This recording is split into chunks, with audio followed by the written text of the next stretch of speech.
Hello, hi everyone. How's it going? Welcome to the MJ's birthday edition of the Monday trivia live stream.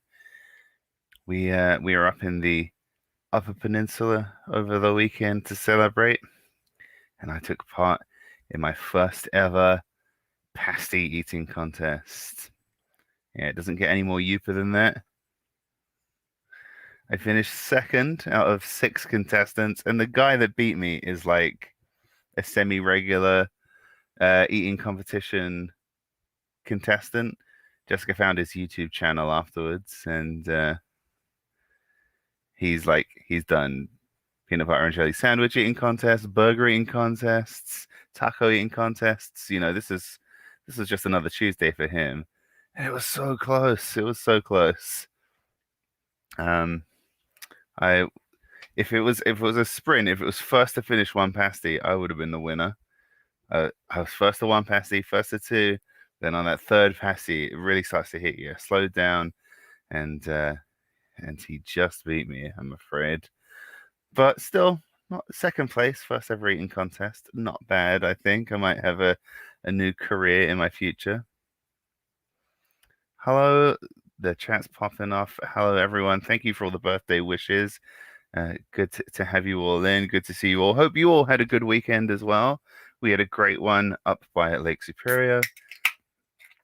And yeah, good to see you all. Let's have a look at what rounds we've got coming up. So like we did the other month for Jessica's birthday quiz, they're all themed around kind of me or my interests.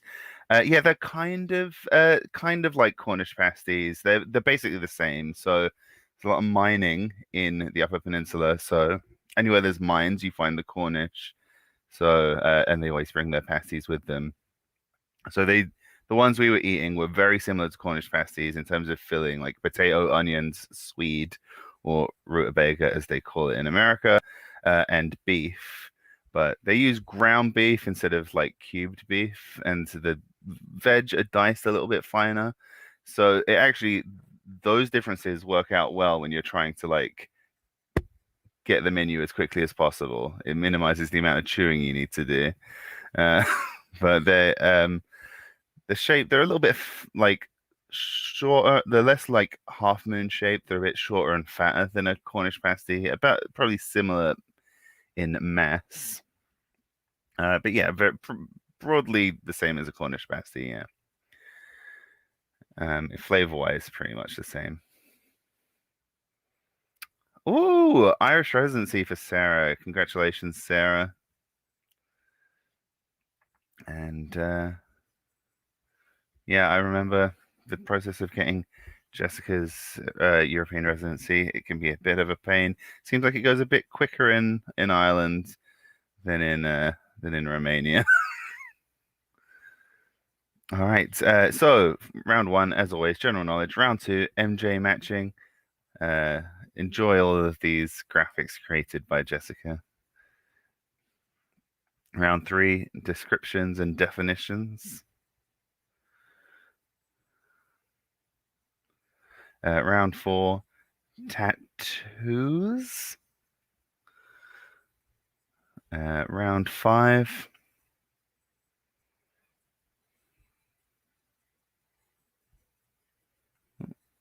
Round five, where the wine things are. The story behind that picture is a sad one. Um, but we'll get into more detail as we get to each round. Round six is true crabs or false.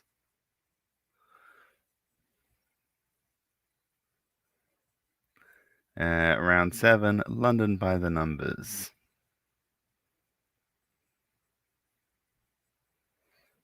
And finally, round eight is yet more general knowledge. So, I think it's about time to get things underway. I think probably most of the teams who will be joining us tonight are in by now. So, uh, let's get started. Okay, so round one is, as usual, general knowledge. And with the general knowledge here, I've made them all about people who I share a birthday with. So even though it's just general knowledge, it's kind of a themed general knowledge. So let's see, question one. So born August 21st, 1979, Khalees is best known for her hit Milkshake. But to which rapper was she married between 2005 and 2010? Was it Nas, Nelly, Ja Rule, or Ludacris? So, who was Khalees married to?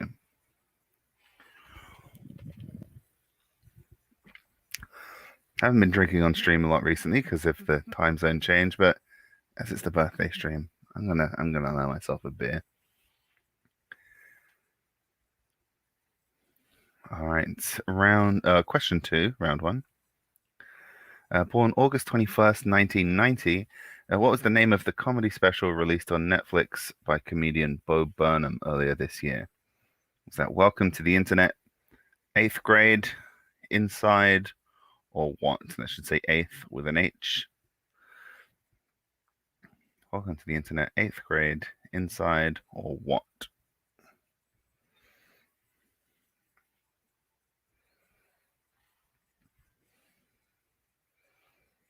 Okay, question three.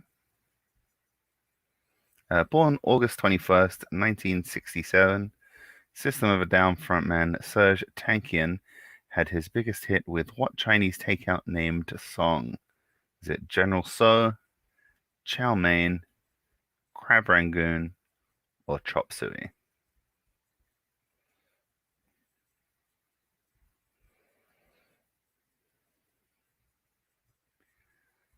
All right, then, question four.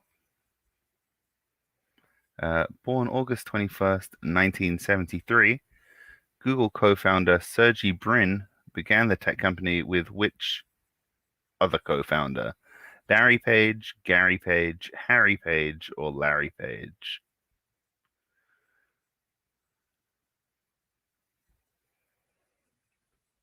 And finally, number five. Born August 21st, 1986, Jamaican sprinter Usain Bolt won his first gold medal at which Olympic Games? So Athens 2004, Beijing 2008, London 2012, or Rio 2016?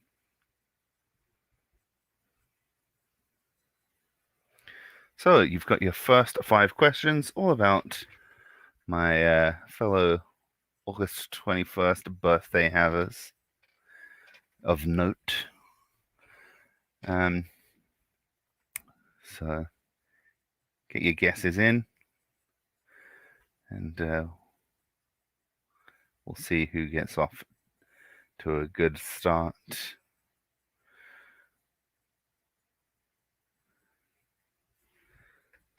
And also see how many teams we got in this week.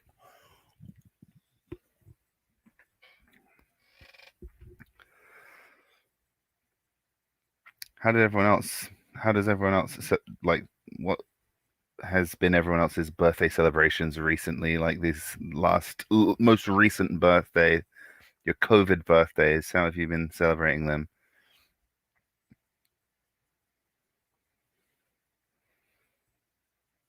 We were able to travel a little, which was nice. We were camping, got a new car that well, it's like an SUV, so we can sleep in the back. Makes camping quite easy. Don't have to worry about staying in hotels with wearing masks and all of that. You can be outdoors most of the time.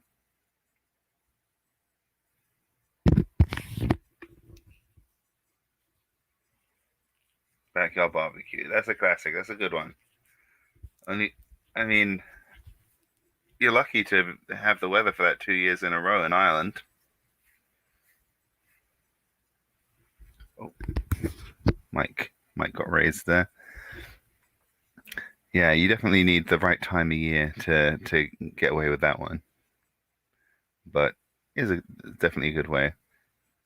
Okay, I think the answers are all in. I think everyone's in, maybe. We'll find out in a second. Yes, I believe so. So here we go. Here's us for calculating your scores. Let's take a look. Oh yeah, first the answers. Khalees was married to Nas for 5 years. Inside was the name of that comedy special.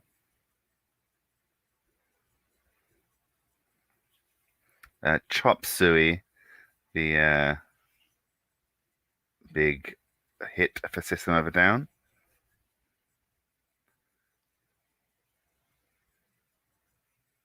Larry Page was the other co-founder of Google.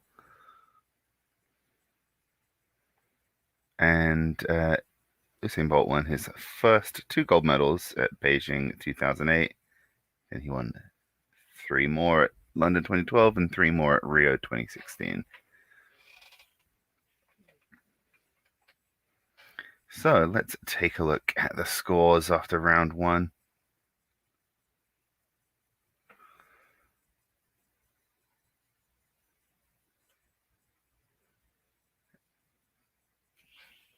Any second now. Oh, okay. We're having scoreboard technical issues. So, Jessica can share a static picture. There we go. That's thinking on your feet. So the Tatoes, with a perfect score in round one, lead the pack. The Van Goghs and Pine Tree Inc. tied on 3 points each.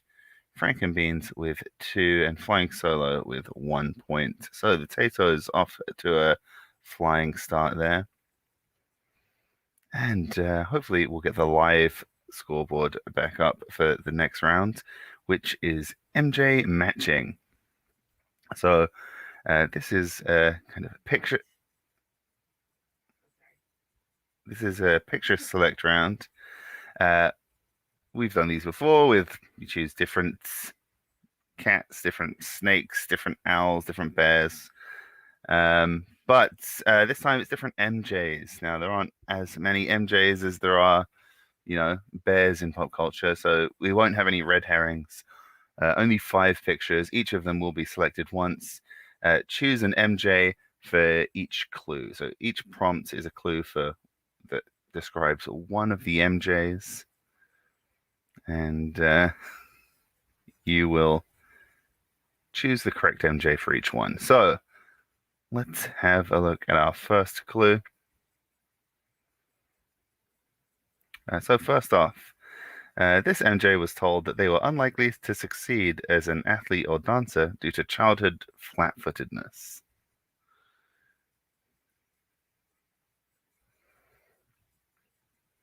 Okay, next one. This MJ is a patented inventor holding the patent for a type of shoe.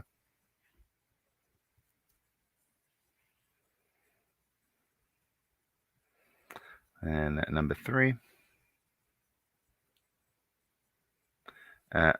According to lyrics.com, this MJ is referenced in somewhere between 10 and 15,000 rap songs.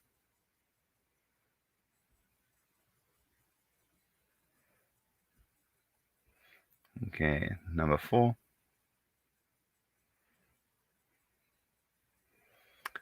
This MJ was briefly the owner of 2 nightclubs.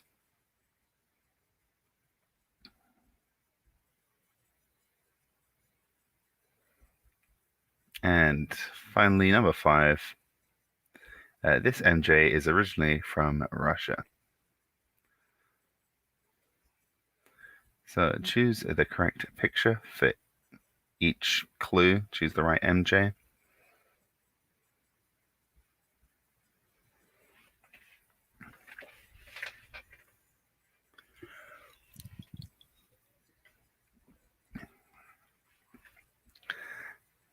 And we'll see.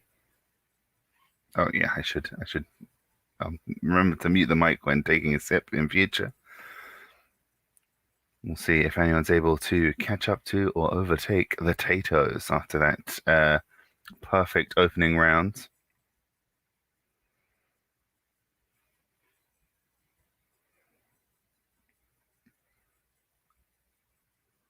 Which MJ is which? Do you recognize? The first part is recognizing all of the MJs pictured,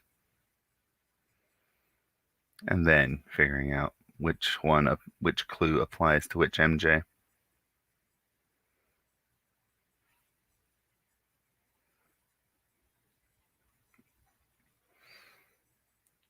Oh.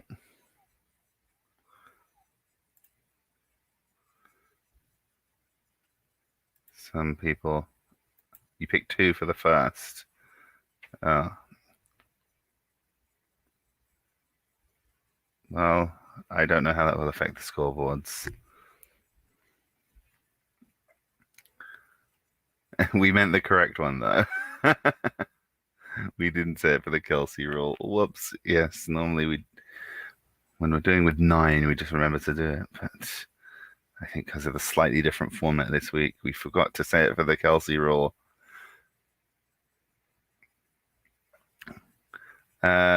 Maybe if you chose to just DM Jessica with which one you really meant, maybe. I guess that would be one way to do that.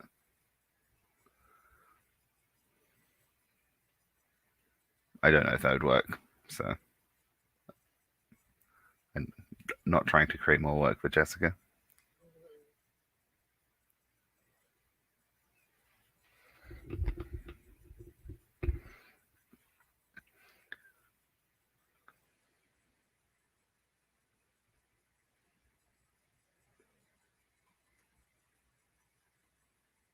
And we'll have a look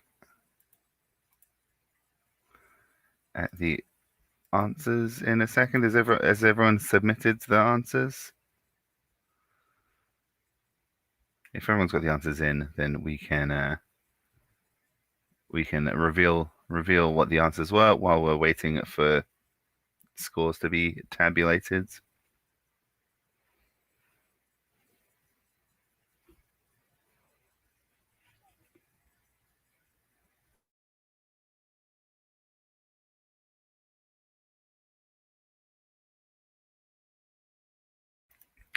All right, so let's take a look.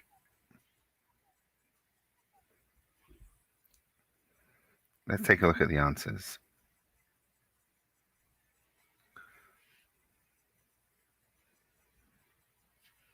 Okay, first up was me. I have flat feet. There are also lots of other reasons I couldn't be a dancer or an athlete. Not very coordinated, not very physically fit, but also I've got flat feet. So that's that one was me. Next up, Michael Jackson actually invented and patented a special type of shoe with pegs coming from the soles that lock into place. So you could do that, that lean from Smooth Criminal. So that was the shoes that he patented.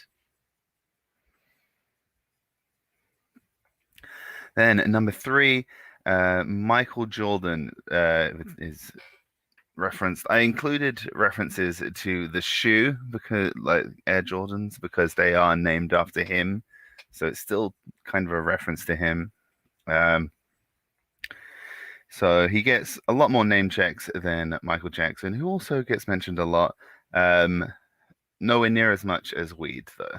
Yeah, the the references to Weed by its various names are probably in the hundreds of thousands. Then next up, Mary Jane Watson has owned two nightclubs in the Marvel Comics. First one was just called MJ's, and the second one was called Jackpot. Both of them got destroyed in random super villainy nonsense. And that means the last one, marijuana, is from Mongolia and southern Siberia. So I just said Russia. It's obviously the general region, but including Russia as a big chunk of that. Which one on three?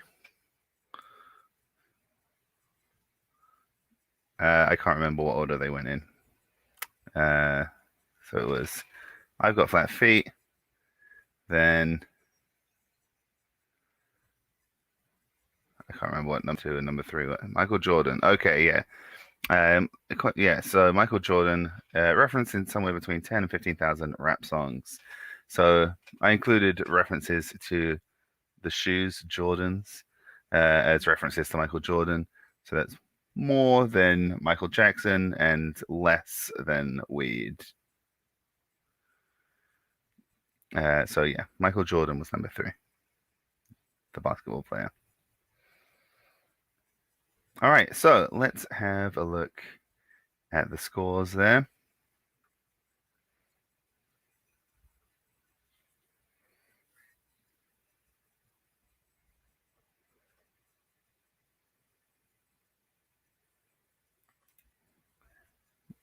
We'll hopefully they've been fixed. They're going to be double checked. Oh, rough rounds. Van Gogh's slightly catch up to the Tato's there. And Frank and Beans flying solo both gain an additional point each. But yeah, not a lot of movement in that round. But we will double check the answers just in case we miss anyone, if there are any mix-ups. So if you see anything change in that column in the future, it's just because everything got double checked. All right, let's move on to round three.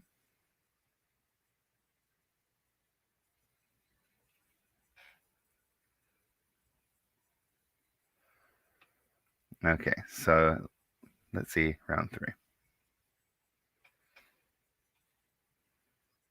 I was worried that round was going to be too easy. It's kind of hard to judge. Okay, so this one, descriptions and definitions D&D, because I like to play D&D. Each of these is going to be an acronym or abbreviation that's used in D&D, and you just need to choose what it stands for. So when you hear nerds using these acronyms and abbreviations, what is it short for? You'll have three options for each one. Let's see the first one. These are all used in D&D currently, 5th edition. So first up, we've got TPK. Is that True Paladin Knight, Total Party Kill, or Technical Power Key?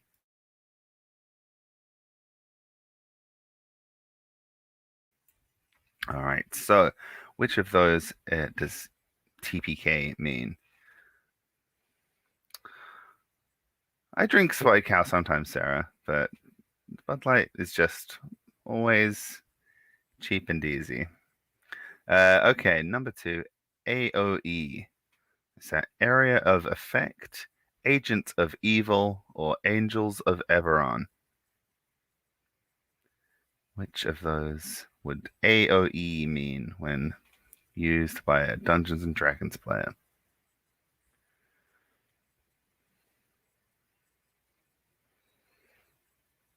All right, number three. Raw or RAW. Is that run, attack, wait? Is it runes and writing? Or is it rules as written? Which of those is RAW?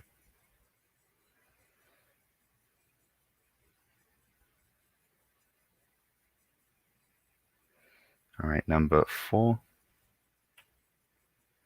We've got DMG. Is that damage, a dark magic guild, or Dungeon Master's Guide?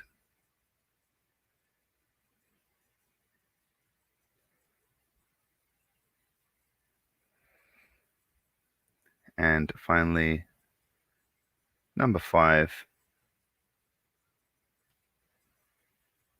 We've got BBEG. Is that Bugbear, Barbarian, Elf, Goblin, Big Bad Evil Guy, or Big Battle Every Game?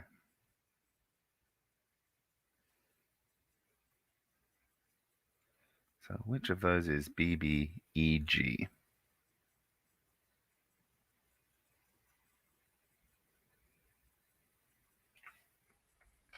So, if any of you also play Dungeons and Dragons, you should have an easy 5 points there. Jessica got me a lovely birthday present of a new dice set, metal, gold and purple, Minnesota Vikings colors. Very nice. I appreciate it a lot. Very nice gift. Thank you, Jessica, again.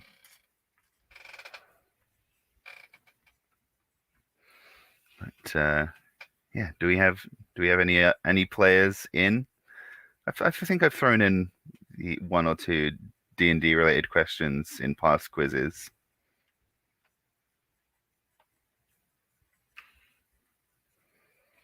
I think me included, a lot of people just kind of got into it in the last 18 months from being stuck at home. Or in my case, just because a lot of people suddenly started hanging out, socializing online. I was already stuck at home most of the time anyway. All right, so yeah, it's a tricky one if you have little if you don't have much kind of pop cultural osmosis. I think depending on like who you hung out with when you were growing up, it's possible to absorb some of that just through that kind of osmosis. But then if you don't have that exposure, that'd be a rough round. Let's go through the answers first. And that's me from a Halloween thing, and Jessica's dad in the background there. TPK is a total party kill. So yeah, see there, that's from Halloween 4 or 5 years ago. We have Thor and Odin, inflatable dragon there in the corner as well. It was a Viking themed Halloween that we did. So TPK, total party kill. So if you all die, if you basically this is the only way to lose D&D, if everyone in the party dies and there's no way to heal or revive, then it's game over. All right, next up, area of effect. So different spells work differently, and some of them have an area of effect. That means any creature inside a designated area has to make a saving throw. That's an area of effect spell. Then we have rules as written. Basically, because there are so many rules and it's such a large and complex game, And also, the purpose of the game is to have fun, and it's collaborative storytelling. Sometimes you can bend or interpret rules in certain ways that you think work better at your table. Rules as written is just like if you want to interpret a rule exactly as it's written in the rule books, then you go RAW. Then the Dungeon Master's Guide.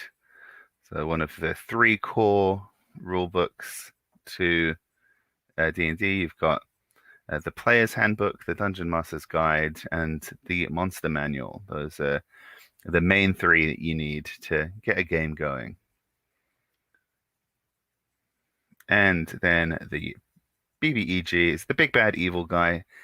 If you're running a campaign, usually have like a final boss, like a big evil, big bad at the end that your players are building up to taking on. So they're leveling up to get strong enough to take on the ultimate evil at the end. So let's see how you did. Were you able to kind of process of elimination out to get a few of them? Well, the Van Goghs clearly know a bit about D&D. They've had a perfect round and have overtaken the Tatos there. 9 points for the Van Goghs. The Tatos did manage to get 2 points, so they're still in second place with 7. Then Pine Tree Inc. in with 6, Frankenbeans with 5, and Flying Solo with 3 points. And the Van Goghs have never played D&D, and they still managed to get all 5. Very impressive. Good job. I'm impressed with that. And so let's move on to our fourth round, our last round before the interval. Wait, am I counting right? Is it round 4? I think it's round 4, right?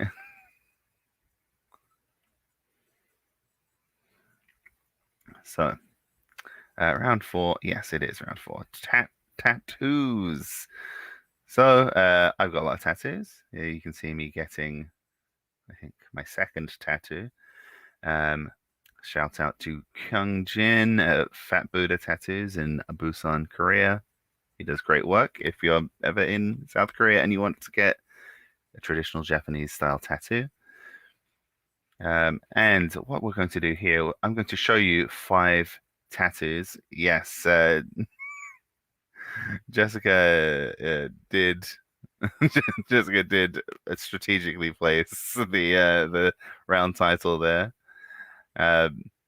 So I'm going to show you 5 photographs of tattoos, and you're going to just write down what famous person has that tattoo. So which famous person is it a picture of? But it's going to be cropped close on just the tattoo, and you've got to tell me what celebrity's tattoo it is. So we want the name of the person who has the tattoo, just to be clear. So let's see the first one. All right, so our first famous tattoo. You can see the tattoo there. What's the name of the person who had the tattoo?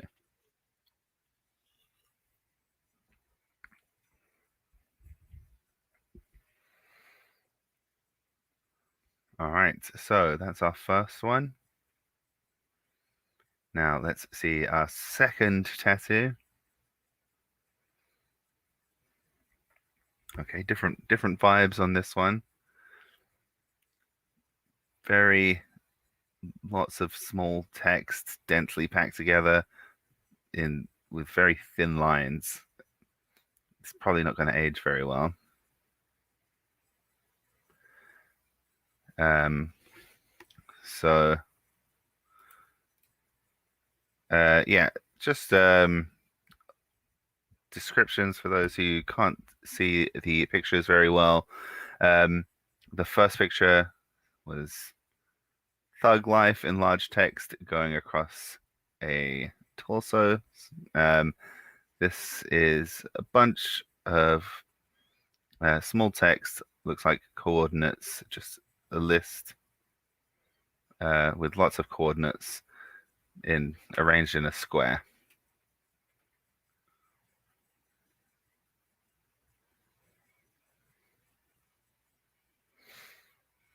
All right. This one is another famous tattoo. Traditional style. Uh, crowned gorilla eating an anatomical heart. But whose tattoo is it? Next, we just have a simple text tattoo, always tired in cursive.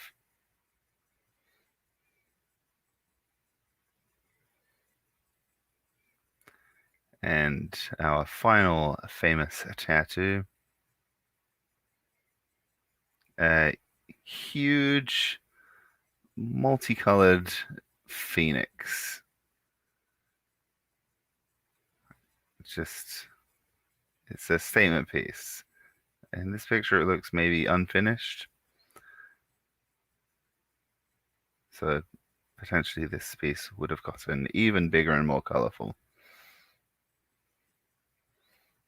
That's just me assuming it's unfinished based on some of the details. Those could be intentional stylistic choices. So you've seen the 5 pictures. They should be on the answer forms. So you will be able to look at those and type in your answers, whose tattoos you think they are. We're going to take a short intermission for a couple of minutes, and we'll see you back here in 2 minutes, and we'll reveal the answers.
And we're back.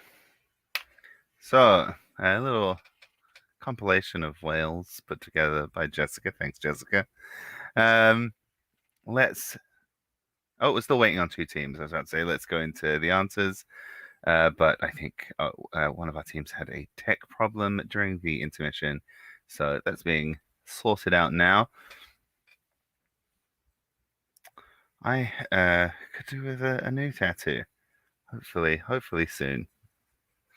Been putting it off for a while for a bunch of reasons.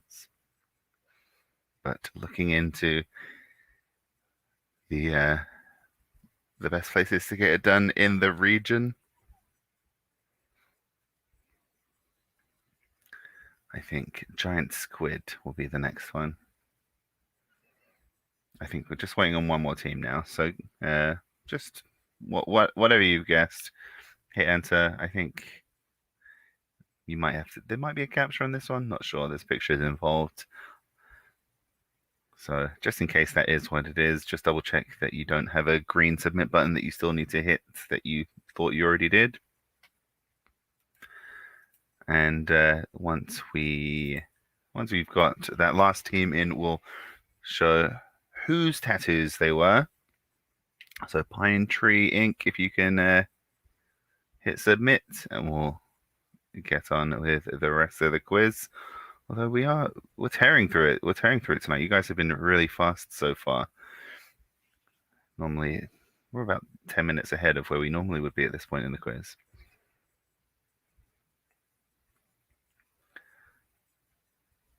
So, but regardless, let's okay, everyone's in. So let's see whose tattoos they are. Let's zoom out a little and see who each tattoo belonged to.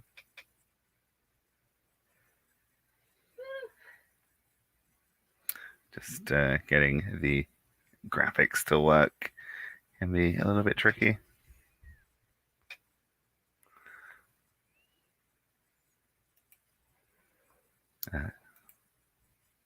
Just a second. Here they come. So here are the answers. First up was Tupac. Tupac.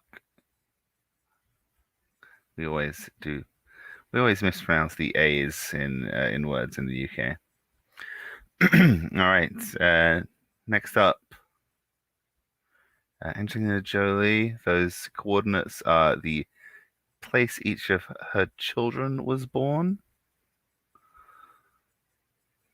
Then we've got Conor McGregor with his screaming gorilla above his name and a tiger. Then we've got Post Malone, a whole selection of face tattoos there. And Ben Affleck's midlife crisis Phoenix. That is huge. That is an enormous tattoo. And just every time I look at it, I can't decide, like, is it good? Is it bad? It's a lot. It's a lot color-wise. All right. Well, let's see who knows their celebrity ink. We'll check out the scoreboard.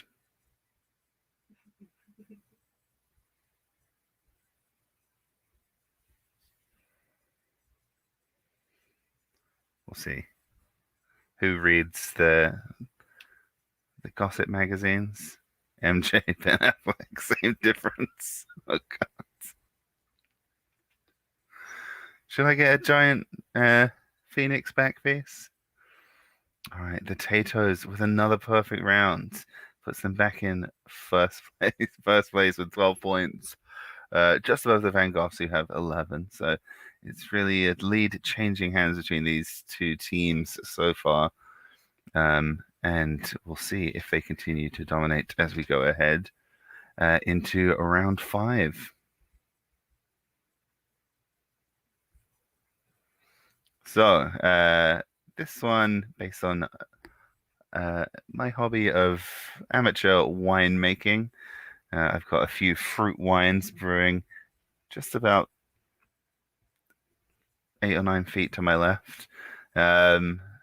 This picture here, troubled by how many producer Jessica guesses are in that round. So this picture here is from, actually, I was trying to make an apple cider that I was fermenting, and it somehow exploded like a solid glass demijohn. I still don't understand how it happened. We left it. I mean, it was the room was warm-ish. Yeah, it was pretty warm. And we went out, came back, and the floor was flooded. I don't know how it managed to build up the pressure. Like, it had an airlock. I don't understand why it didn't just start pushing out through the airlock if it was building up that much pressure. But something happened that literally exploded. Like, it was thick glass. That was a big setback in my early fermenting days.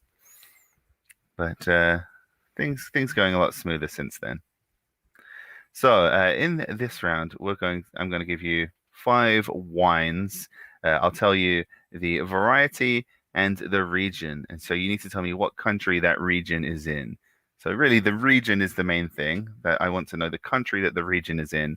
The variety is just to maybe give you a little extra clue by mentioning either a grape variety that maybe originated in that region, or just a lot of it is grown with that region, has some association with the region.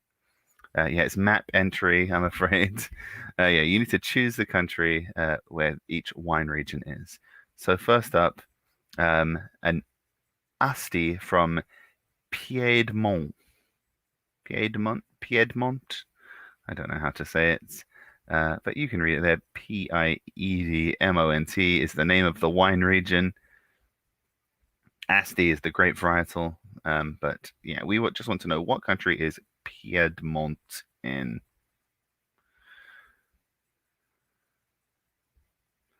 And I will tell you now that there are no double countries here. There's no doubling up. Five different countries. All right. Next one we've got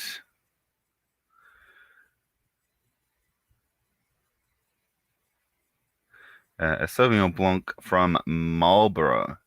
So, what country is the Marlborough wine region in? Where is the Marlborough wine region? They grow a lot of Sauvignon Blanc there. Obviously, Sauvignon Blanc grown all over the world, but we want to know where Marlborough is.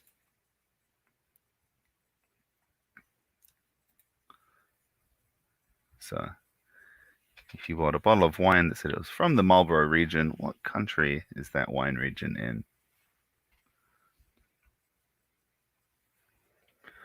All right, our next one. This one is a Bordeaux. So Bordeaux is a wine blend um, from the region of Monticello. So where is the wine region Monticello? What country is the wine region Monticello in?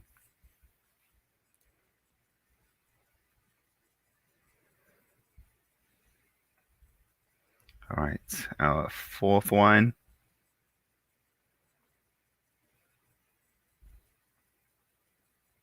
A Malbec from Mendoza. So where is Mendoza? What country is the Mendoza wine region in? Uh, it's a place where they grow a lot of Malbec grapes.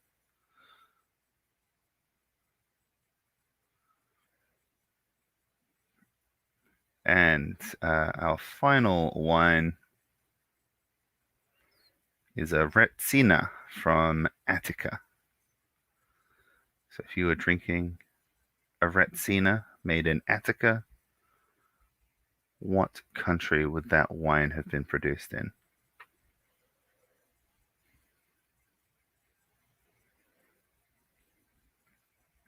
So five wines, five countries.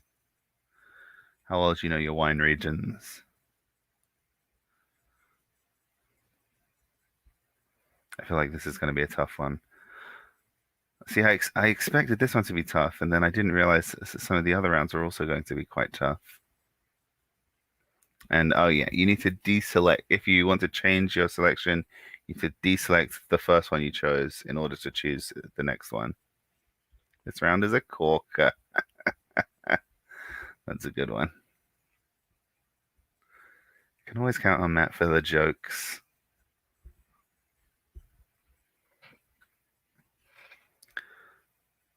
Yeah, this could be a tricky one. We'll see. It's one of those ones where if you have a lot of area in that knowledge, you can suddenly grab yourself a 5 point round and jump ahead.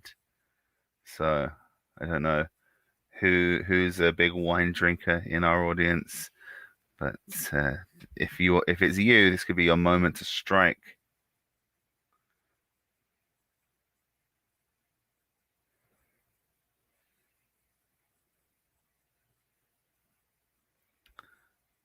Does anyone actually look at the region on the bottle when they buy their wine? I usually do not, but anyone have a preferred like, oh, I like a New World wine, I like an Old World wine, any of that? Or a particular grape that you like? I'm I'm quite easy to please. Jessica likes a Pinot Noir,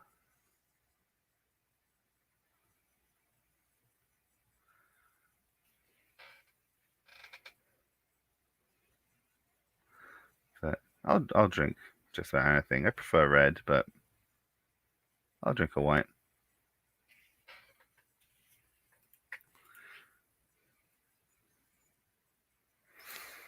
All right, so I think we're just waiting on two more teams to get their answers in.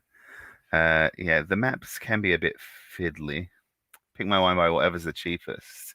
Yeah, I mean that's a good technique. I mean, there's this thing like when you go to a restaurant, you got to pick the second cheapest wine so that you don't look cheap, but you're not spending too much.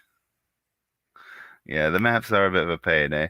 But I think everyone's in now. There's a fine line between drinking a lot of wine and knowing a lot about it, and drinking too much wine and forgetting everything. Also, just like drinking a lot of wine and never bothering to learn about it in the first place, which is, I think, is the category that most of us fall into. All right, so our spots here. That means everyone's got their answers in. Now let's see what the answers were, first of all. So number one was the Asti from Piedmont, which is in northern Italy. Then the Marlborough region is in New Zealand. I actually worked picking grapes there um, a long time ago, 11 years ago now, maybe. Then the Monticello region is in the USA, in Virginia. It's like the former state of George Washington. Um, then we had the Mendoza region is in Argentina. Malbecs, when they got trendy about a few years, like 10 years ago or 5 years ago, something like that. Um, yeah, Malbecs from Argentina got very popular. And then finally, Retsina is a resinous wine traditional to Greece. So Attica, as in Athens, as the Athens region, and Retsina is a type of white wine flavored with pine resin. It's got a particular taste. They have the same thing in Romania. It's called Pelin wine in Romania. These resinous wines. They taste like how you imagine like bathroom cleaner to taste. It tastes like a pine air freshener. Not good. I don't recommend it. But if you are from a Balkan country that drinks resin wine, no shade, as long as you enjoy it, that's the main thing. But I think that was a pretty tough round. Let's see if anyone got any points.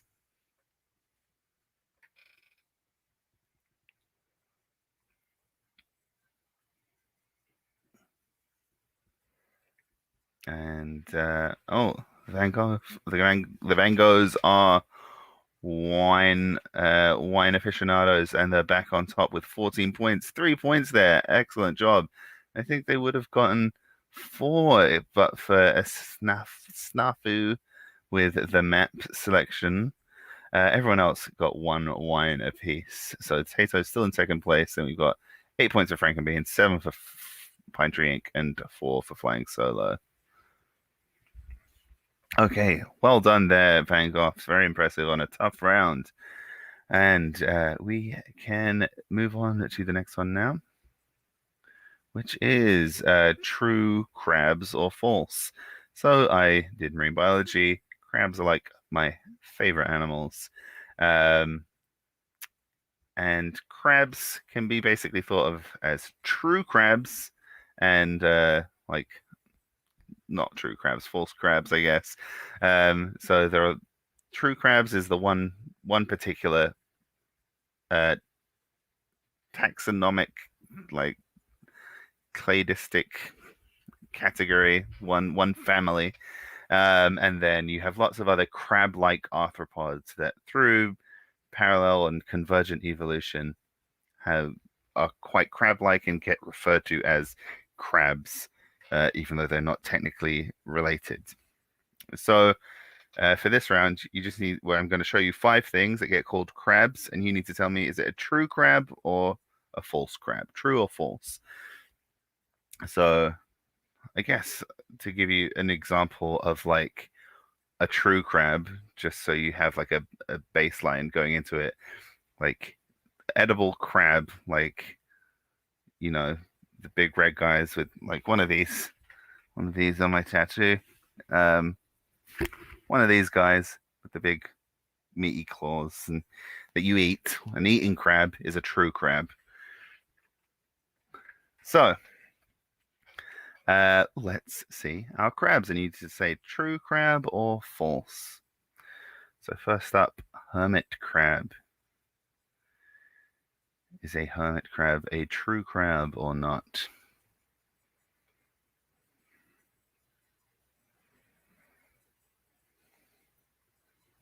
Also, I wrote hermit crab. It's a horseshoe crab. Sorry, it's called a horseshoe crab, but the picture is what I meant.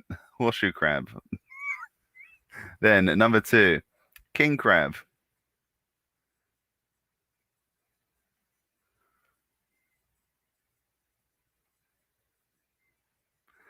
All right. Number 3, hermit crab. Yes. So I was writing hermit crab and just had a bit of a brain fart there. But yes, number 1, you're answering for horseshoe crab for number 1. Number 3, you're answering for hermit crab.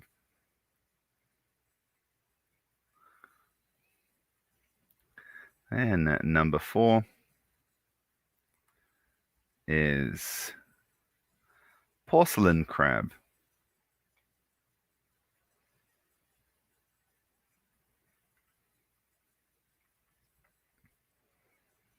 And then number 5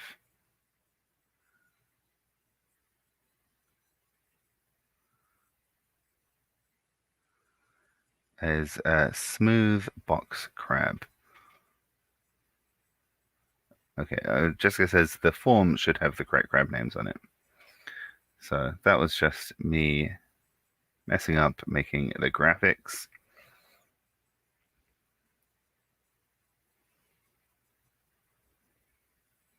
Yes, so number 5, the smooth box crab there. So each one, is it a true crab or a false crab? So it's either or, 50-50 on each one. If you've got no idea, you should still on average get 2.5 just by guessing.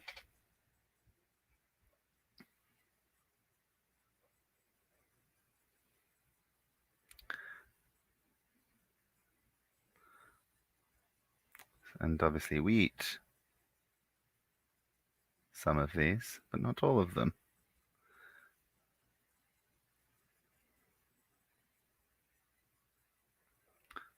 I also like a false crab. I like a crab-like arthropod that isn't technically a crab. I'm a big fan of all of these crabs. All of these crabs, uh, true and otherwise. I'm a big fan of all of them. I think it's a great ecological niche. I just think they're cute. Except maybe horseshoe crabs, but they're still cool looking. They look like a H.R. Geiger thing. Waiting on 2 teams, or kind of look like a landmine or something. They're just weird looking little guys. Yeah, they do have blue blood.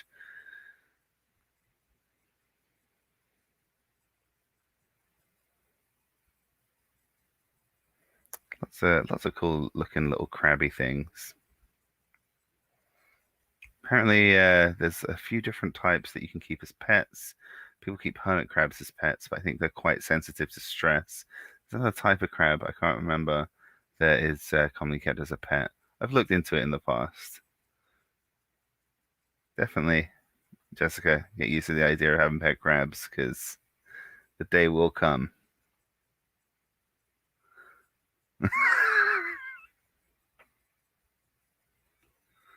I just think they're cute.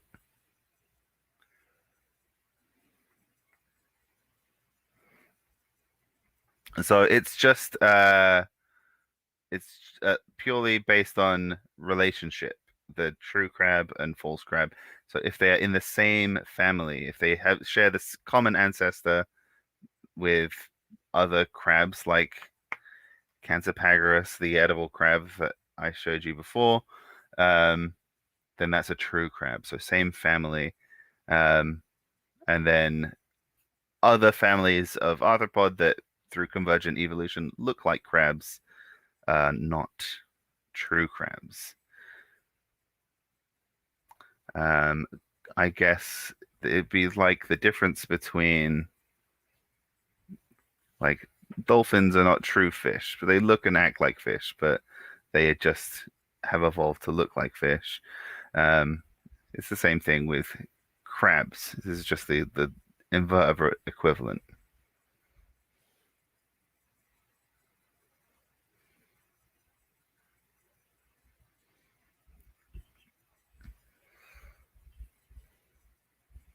Red panda. Well, yeah, the panda thing is a whole other thing. Um, yeah, the relationship between the pandas was kind of based stuff of like faulty science. Um, so who's to say who's the true panda and who's the false panda? And that they were kind of grouped together. They thought that pandas weren't closely related to other bears, and they thought that I mean, red pandas really are very evolutionary distinct. They're not really closely related to anything. Um, and they thought that, so I guess that makes red pandas the true panda. A, a, a giant panda is just a bear that they also gave the panda name. But yeah, red pandas are very evolutionarily isolated. They don't have any close living relatives. Giant pandas are just bears. I mean, they are definitely an outgroup among the bear family, but they are still just bears. Anyway, that's a complete tangent. Let's reveal the answers.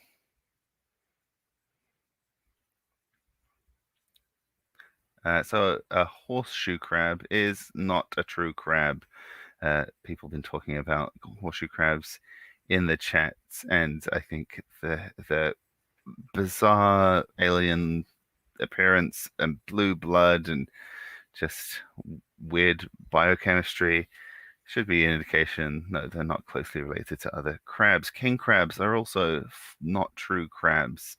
You can see their legs look pretty different. They're just weird looking guys, but they're more crab looking. Yeah, they're more crab looking than a horseshoe crab for sure. Then hermit crabs are false crabs. They are not true crabs. They've got weird little curly little bodies. Um, then next up, porcelain crabs. Most surprising one to me because they really just look like a regular true crab, but the porcelain crab just very, very uh, convergent evolution there. They resemble true crabs very closely, but they are not true crabs. They are just a separate family that has evolved to look very similar to true crabs. And finally, the smooth box crab, also known as the shamefaced crab. Look at that cute little darling boy covering his little face like that. He is a true crab. The smooth box crab or shamefaced crab is a true crab.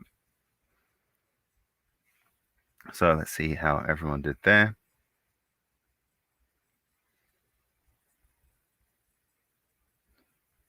Don't oh I don't like that nickname. And yeah, some teams did pretty well there, and it does put our top two on joint first place, 17 points each for the Van Goghs and the Tatos, 9 points each for Frankenbeans and Pine Tree Inc. tied in second place with Flying Solo with 6 points after 6 rounds. So congratulations to the Van Goghs and the Tatos. You're setting yourselves up for a tiebreaker. It looks like we've still got 2 rounds to go, so too soon to call the tiebreaker going into play, but it certainly is looking like it's on the table. Let's go into round 7. The power of random guessing, indeed. Well, it certainly works better on the 50-50 rounds. So, round 7, London by the numbers. I'm going to give you 5 numbers, and they are going to relate to 5 different facts about my hometown of London. You just got to choose the right number for each fact. So, to get started, let's see what the numbers are. 6, 7, 10, 11, and 32. And let's see what you have to match them to. So, first up, we've got the number of Premiership teams in London.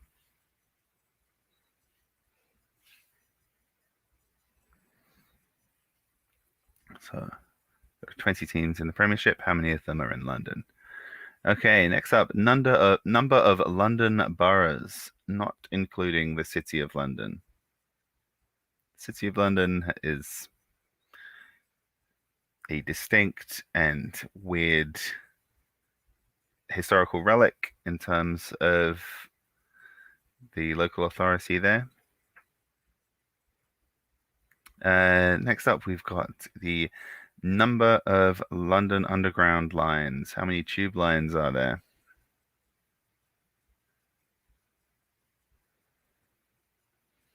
All right, then we've got the number of ravens currently living in the Tower of London.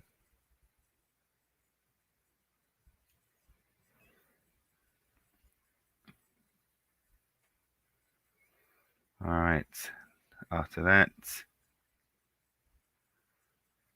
the number of settlements in the US named London. So to clarify here, settlement just means like city, town, unincorporated township, village, just like a place that people live that's big enough to have a name and to be included on like a census. But we're only including places called London. We're not including New London because that would significantly change the number. I don't want to give any more away than that, but just places called London.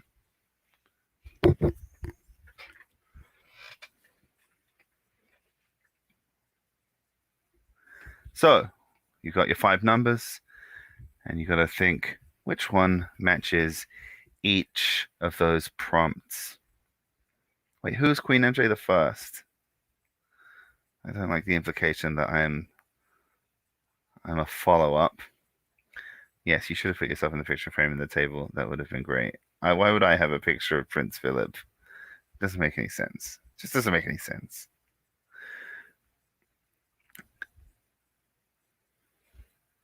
So this is, I think, as always with these kind of matching rounds, process of elimination is the way here. Start with the one you're most confident of and work your way down.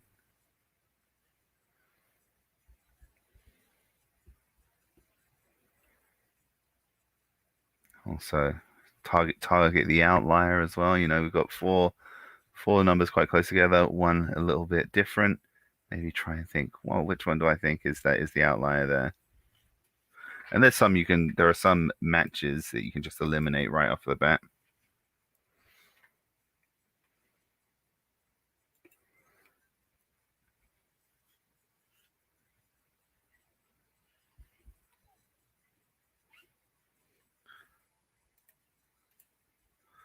Hold on a second, guys.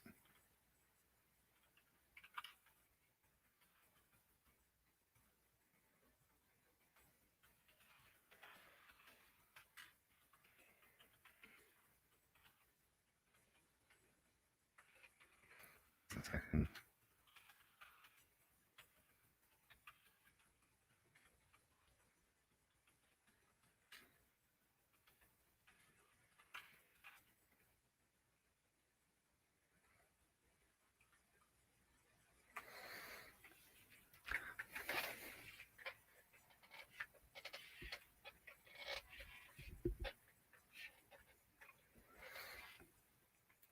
Hmm.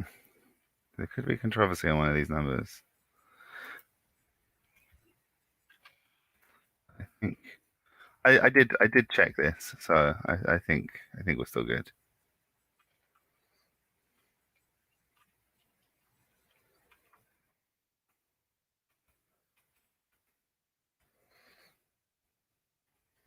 All right, so get those guesses in, guys. We're only waiting on one team, so we're almost done.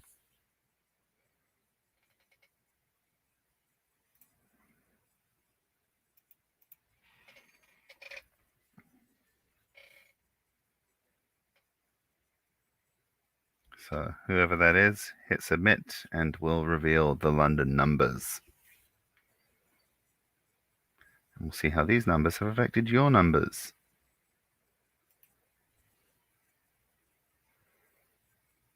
Oh man, I gotta see these. Did you keep any of them?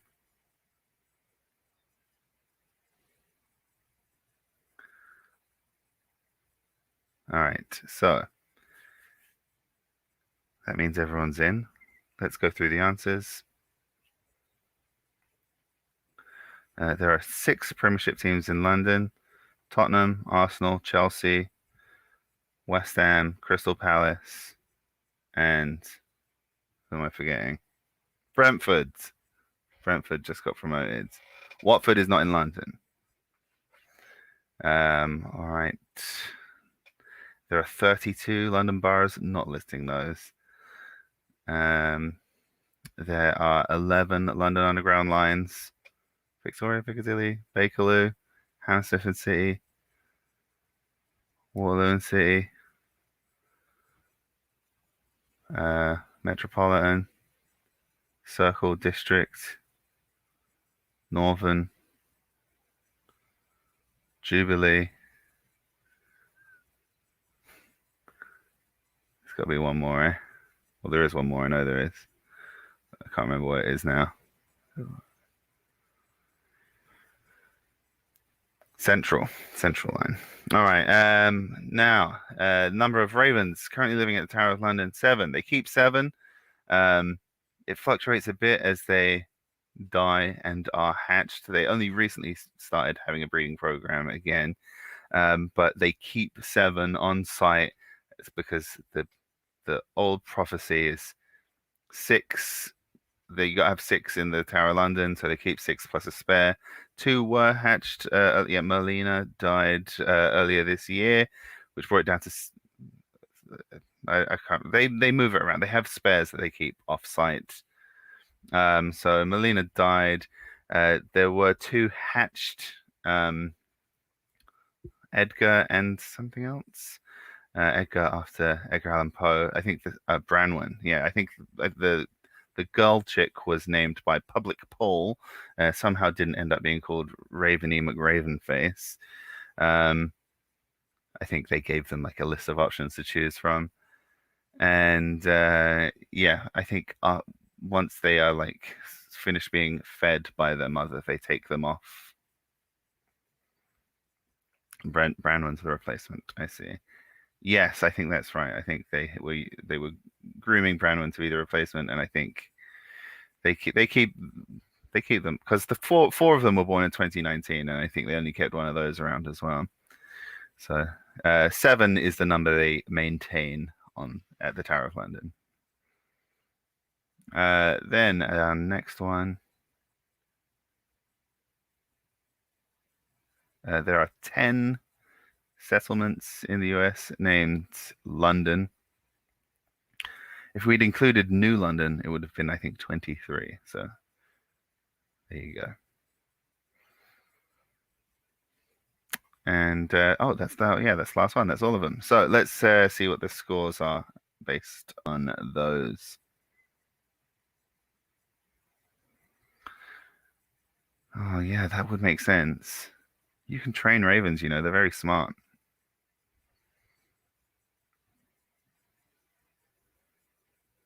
There's a lot of ravens around here in the Northwoods. We're gonna try and befriend some. They're so big. You don't realize how big they are. Like you see a crow, and you're like, yeah, raven's basically the same thing as a crow.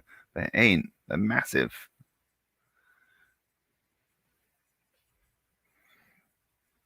Oh my God, it's still a tie. The Van Gogh and the Tato is both getting 3 points there, 20 points apiece. Frankenbeans pulling ahead of Pine Tree Inc. 12 points for Frankenbeans, 10 for Pine Tree Inc. Flying solo with 7 points. That means it is a dead heat between our top two teams going into the final rounds. It's another round of general knowledge. This time I've gone stuff from the arts and sport from my birth year of 1987. So, depending on your knowledge of the 80s, this could be real easy or real tough. Someone say tiebreaker. Oh my God. It's looking like it is certainly likely or within the realm of possibility. Okay, so question one. At the 1987 Academy Awards, director Oliver Stone won his first directing Oscar for which movie? Was that Scarface, Platoon, Wall Street, or JFK? So he had, I think, already won a screenwriting Oscar like a decade before. This was his first directing Oscar.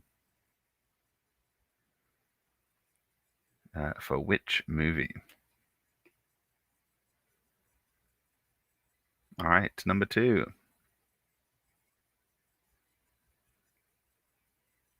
What album did Michael Jackson release in 1987? Was that Off the Wall, Thriller, Bad, or Dangerous?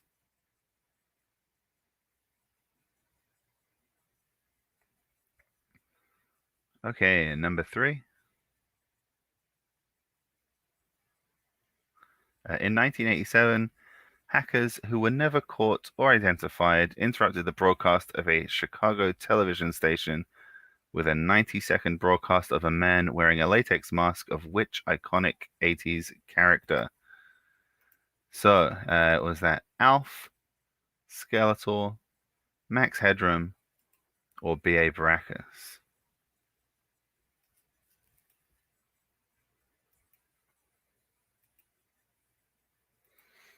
All right, number four.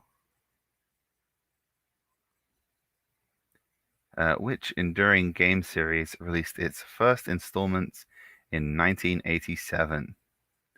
Was that Super Mario, The Legend of Zelda, Sonic the Hedgehog, or Final Fantasy?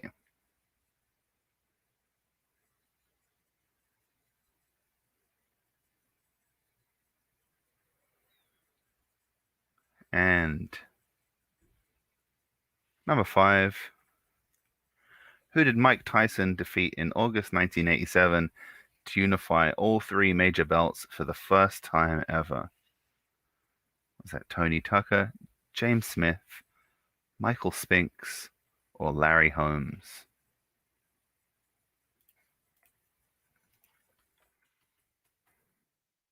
Okay, so those are your five final questions. Will it be a tiebreaker? We'll have to find out. They're all 1987 related. Depending on how old you are, I mean, most of you, I think, are similar in age to me. So, can you remember being an infant? Uh, well, if you're a few years older than me, maybe you can remember some of these from your early childhood.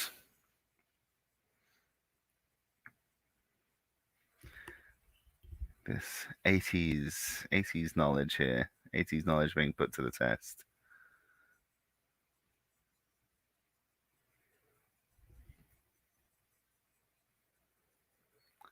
But it's really coming down to the wire here between our top two teams.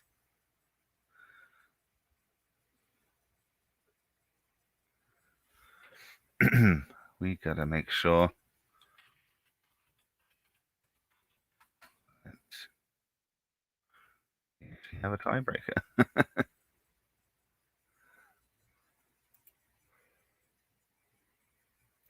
Well, can you remember before you were born?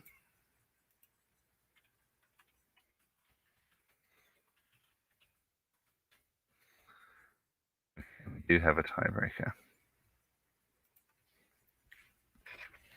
in case it comes to that. You never know, it might not.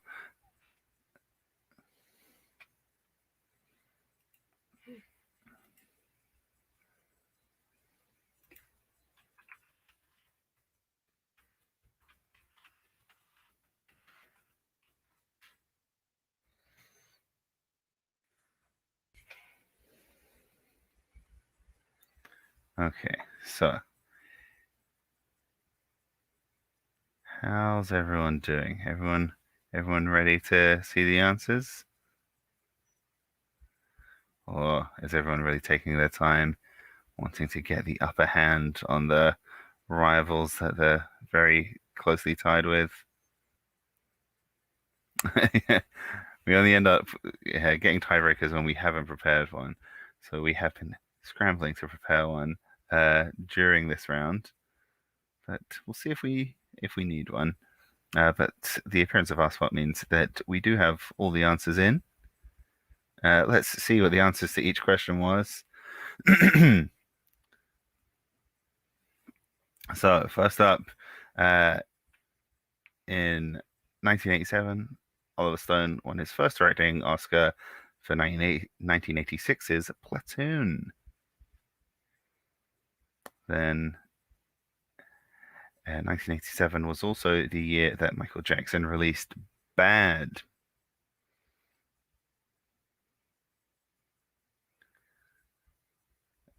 Max Headroom. So a couple of happened twice, I think. Some news station in Chicago got its signal jammed, and a guy in a Max Headroom mask made a like 90-second broadcast. Then the first Final Fantasy game came out in 1987. Of course, it was Final Fantasy, guys. Come on, it's me. We've been here before. You understand. Super Mario 1981, uh, Legend of Zelda 1986, Sonic the Hedgehog 1991, and number 5, Mike Tyson beat Tony Tucker to unify all 3 major belts for the first time in history. All right, so drum roll. Are we going to need the tiebreaker? 0 guesses for Final Fantasy. Guys, I prepared you for this. I've told you time and time again. Always choose Final Fantasy. Have I ever gone with the Final Fantasy fake out? I don't think so. I just love Final Fantasy. Well, that's how you know next time it is going to be the fake out, though. All right, so let's have a look at the scoreboard. Oh, this is tense. I love it when you go into the final round on a tie. And oh, the Tato's just edged ahead by 1 point. After going and preparing that tiebreaker, they managed to pull out the win, 23 points to 22. What a close one. Unbelievable. Amazing scenes here at Trivia Mystery. Then Frankenbeans just at 1 point ahead of Pine Tree Inc. In the battle for third. So Frankenbeans getting that bronze medal. Well done to the Van Goghs and the Tatos for an amazing performance from both of you, but especially the Tatos with that all-important extra point in the final round. And thank you everyone who played. We'll be back in a week and a half or so with a speed quiz. But yeah, I'll see you for the next quiz. And thanks for playing, guys. See you next time. Bye.